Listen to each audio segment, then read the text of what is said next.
Hi, I'm Marty Nemko. Some people need all their ducks in a row. They do everything the complete way. For example, if they want to counsel people, they get a doctorate in clinical psychology. If they want to start a business, they spend big on marketing surveys and a website and image consultant and so on. And some of those people are happy that way. Other people would prefer an easier route but lack the cut corners mindset. This little talk is for them. Here are examples of ways to cut corners with minimal downside and often significant advantages. First, on choosing a career, there are 2 tips I want to give you for shortcutting that. Shortcut your career exploration.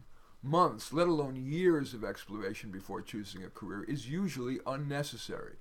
Even just a review of some profiles of careers in the authoritative book Occupational Outlook Handbook, which by the way is available free online.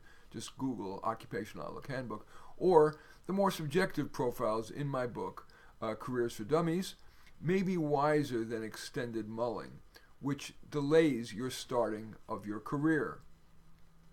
The second shortcut is take that job that drops in your lap. It may even be a good idea to do that. Why? I'm not referring, of course, to burger flipper gigs, but good professional level jobs usually don't drop in laps at random. For example, a job dropping in your lap suggests that someone's betting serious dollars that you'd be good at it. And such jobs are often bestowed by family members who can provide you with inside information and guidance on that job and career. Besides, if it's your parents' career, you may, from your genes and your upbringing, be predisposed to success in it. Plus, success and contentment in a career usually depends less on which career than on the specific job you have within that career. The job description, the boss, the quality of the organization, the ethics of the organization, and increasingly, the commute. The next corner cutters I'd like to share with you are about training for a career. Prioritize real-world training, whether it's your first career or a new one.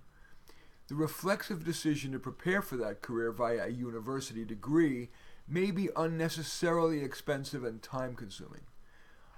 I'm talking primarily in this to people who are readers of Psychology Today, and I'm just kind of porting it over here to YouTube. But let's consider counseling professions.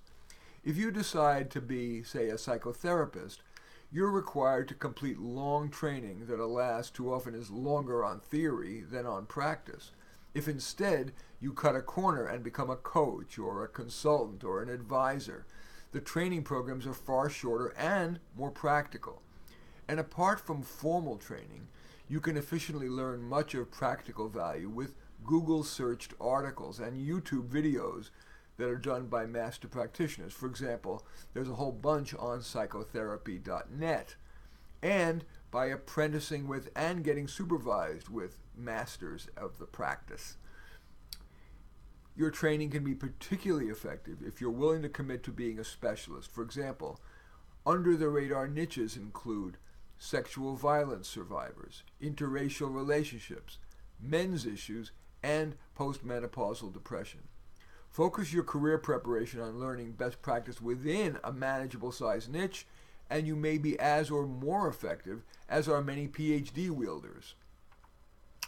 When trying to get hired without that traditionally required degree, though, it helps to have kept a journal of your learnings, a portfolio of your work products, for example, notes or videos of your supervised counseling sessions, and a few-page paper on a topic that would help demonstrate to your target employer that you are worth hiring.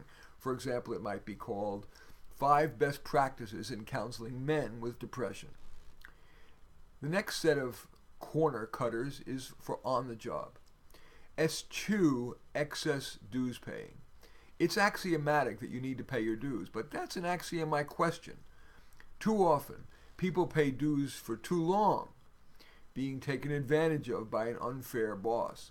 A corner that's worth cutting is to, in job interviews, ask for the likely timetable for moving up and moving up to what. Verify that when you're offered the job, verify that whatever it is that the interviewer tells you is promised or predicted When you're offered a job, talk with would-be coworkers to see if that in fact is the case.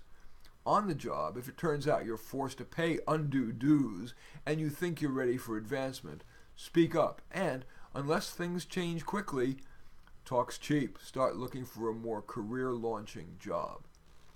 The next corner cutter I'd like to share with you is to tweak your job description. Many employees struggle under an ill-fitting job description. Sometimes the employer says the job will be mainly A, but it soon turns out to be B.